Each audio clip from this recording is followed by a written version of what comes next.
दोस्तों नमस्कार। World map series के इस प्रथम वीडियो में आज हम विश्व की सामान्य जानकारी पर चर्चा करेंगे।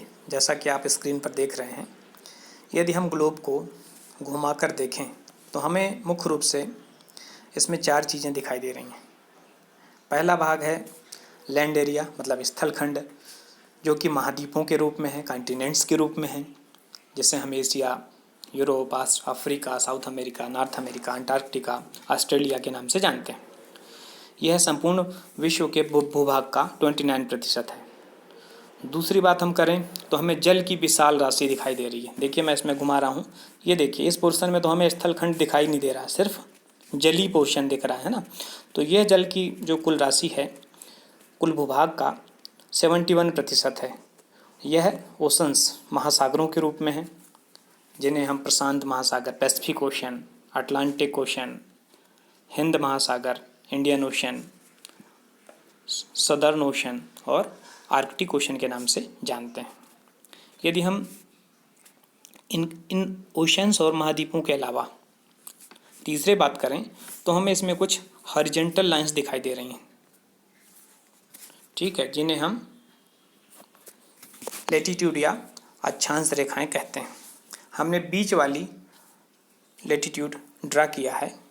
इसमें आप स्पष्ट देख रहे हैं कि इस जो बीचों बीच की जो अक्षांश रेखा है, जिसे हम इक्वेटर या भूमध्य रेखा या विषुवत रेखा कहते हैं, यह संपूर्ण पृथ्वी को स्पष्ट रूप से दो भागों में बांटती है, नॉर्दर्न हेमिस्फेयर, सदर्न हेमिस्फेयर। उत्तरी अक्षांश, उत्तरी गोलार्ध और दक्षिणी गोलार्ध। अब इन अक्षांशों की संख्या की बात करें तो उत्तरी गोलार्ध में इनकी संख्या 90 है और दक्षिणी गोलार्ध में भी संख्या इनकी 90 है। कुल संख्या 180। इनमें हमें 3 अक्षांशों का नाम याद रखना है। बीचों बीच वाली, जिसे हम इक्वेटर बोलते हैं या भूमध्य रेखा, 23.5 डिग्री उत्तरी अक्षांश में, जिसे हम ट्रॉपिक ऑफ कैंसर या कर्क रेखा कहते हैं, और 23.5 अंश दक्षिणी गोलार्ध में, जिसे हम ट्रॉपिक ऑफ कैप्रिकॉर्न या मकर रेखा के नाम से जानते हैं।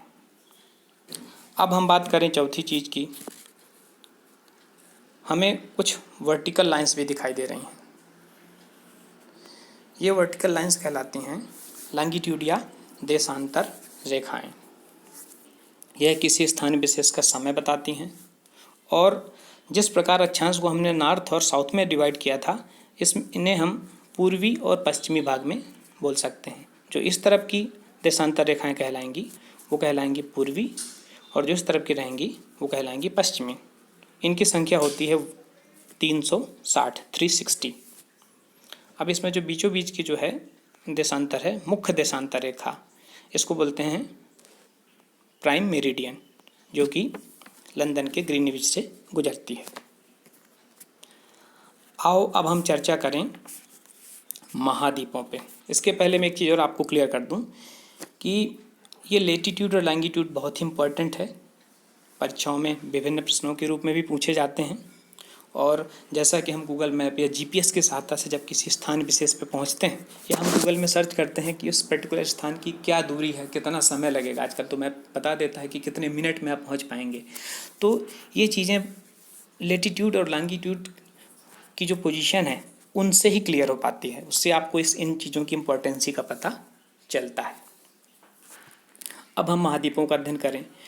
जैसा आप देख रहे हैं सामने स्क्रीन पर, ये है एशिया, इसके बगल में ये हो गया यूरोप, ये हो गया अफ्रीका, ये नॉर्थ अमेरिका, और ये साउथ अमेरिका, ये हो गया दक्षिण पोल में अंटार्कटिका, और ये हो गया आपका ऑस्ट्रेलिया, ठीक है। अब इसमें आपने एक चीज़ देखा कि सारी जितने भी कॉन्टिनेंट हैं सबकी सीमा रेखा स्पष्ट है, दूर दूर हैं।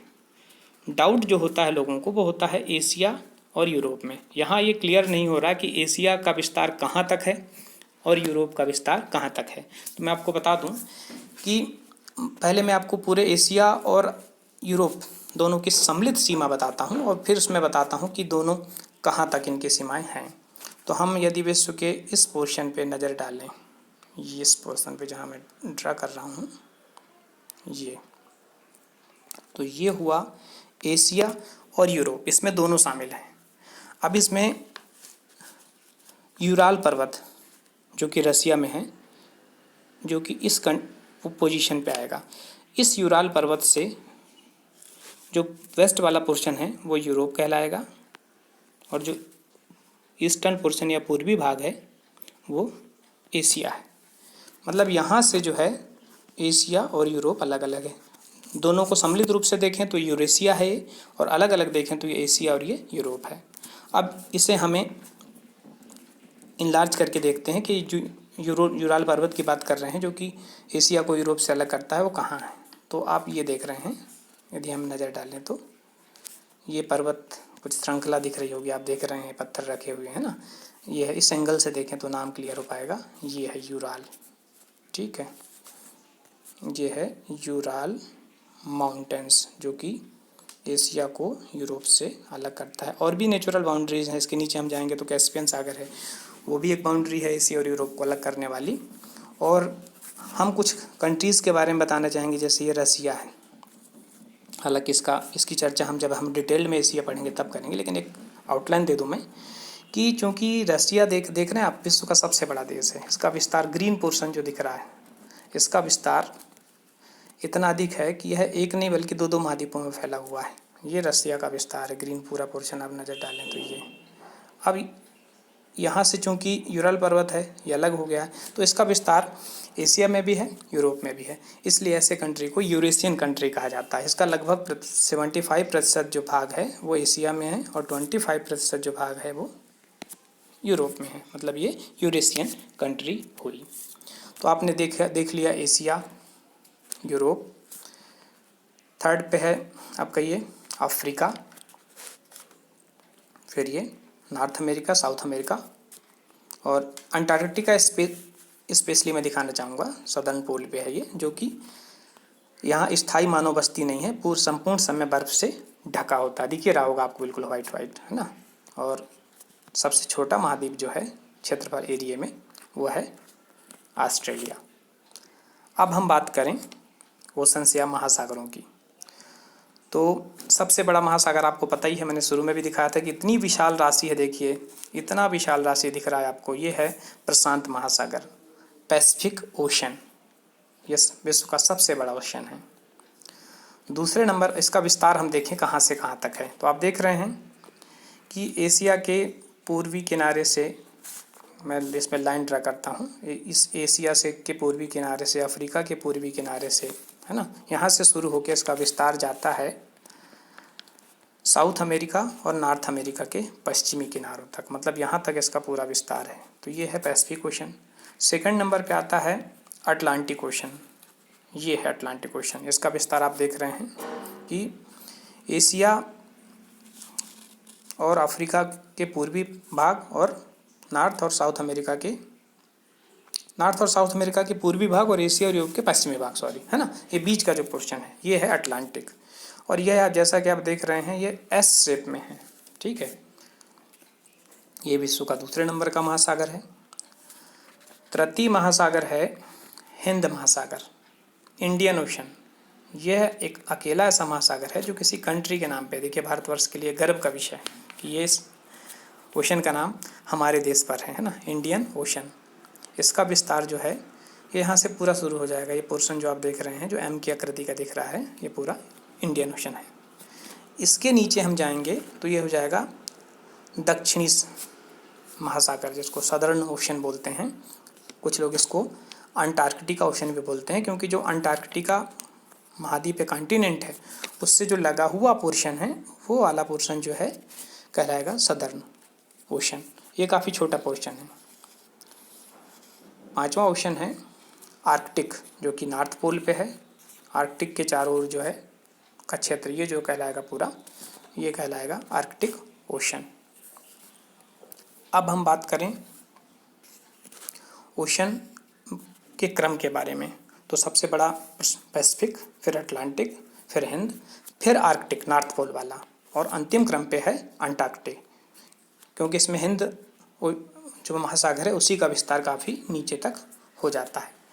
अब दोस्तों आप एक चीज़ यदि गौर करें, इसमें ग्लोब में आप देख रहे हैं कि यहाँ पर देखें, ये चीज़ एक मैं ख़ास बात बताना चाहूँगा कि आप ये देख रहे हैं अफ्रीका को, ठीक है, और ये आप देख रहे हैं साउथ अमेरिका को।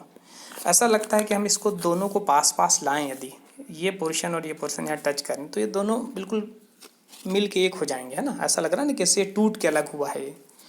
तो मैं इसी बारे में बात करना चाहूँगा कि इन महाद्वीपों की और महासागरों की उत्पत्ति कैसे हुई, उस पर हम चर्चा कर लें। तो इसके लिए जो थ्योरी है भौगोलिक, वो है महाद्वीपीय विस्थापन सिद्धांत, कॉन्टिनेंटल डिप्थ थ्योरी, जिसको सन 1912 में वेगनर ने दिया था। इन्होंने बोला था कि करोड़ों वर्ष पूर्व कार्बेनिफेरस युग में संपूर्ण महाद्वीप एक स्थलखंड के रूप में थे। मतलब सिर्फ स्थल का जो लैंड एरिया सिर्फ एक ही भाग था, अलग अलग नहीं थे।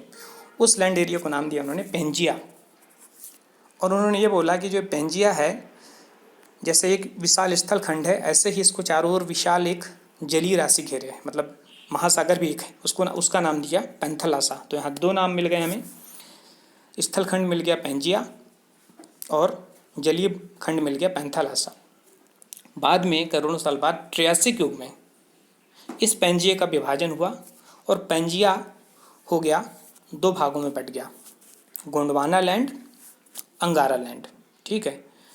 और बाद में फर्दर जुरासिक एज में और इनका विभाजन होता गया और जो ऊपर का जो अंगारा लैंड था उससे नॉर्थ अमेरिका, यूरोप, एशिया बना। नीचे का जो गोंडवाना लैंड था उससे साउथ अमेरिका, अफ्रीका, प्रायद्वीपीय भारत और ऑस्ट्रेलिया बना। यह है महासागरों। और इसी तरीके से महासागर बने। आप देख रहे हैं कि जैसे जैसे महाद्वीप एक दूसरे से दूर होते गए, बीच का जो भाग है विभिन्न महासागरों में बदल गया। अभी भी लोग बोलते हैं कि जो पैसिफिक ओशन है वो पैंथलासा का ही मेन बचा हुआ पार्ट है, इसीलिए इतना विशाल राशि जो है एक जगह इकट्ठी हुई है। यह है महाद्वीपों और महासागरों की उत्पत्ति से संबंधित सिद्धांत। इस वीडियो की अगली कड़ी में हम एशिया का डिटेल्ड अध्ययन करेंगे। नमस्कार।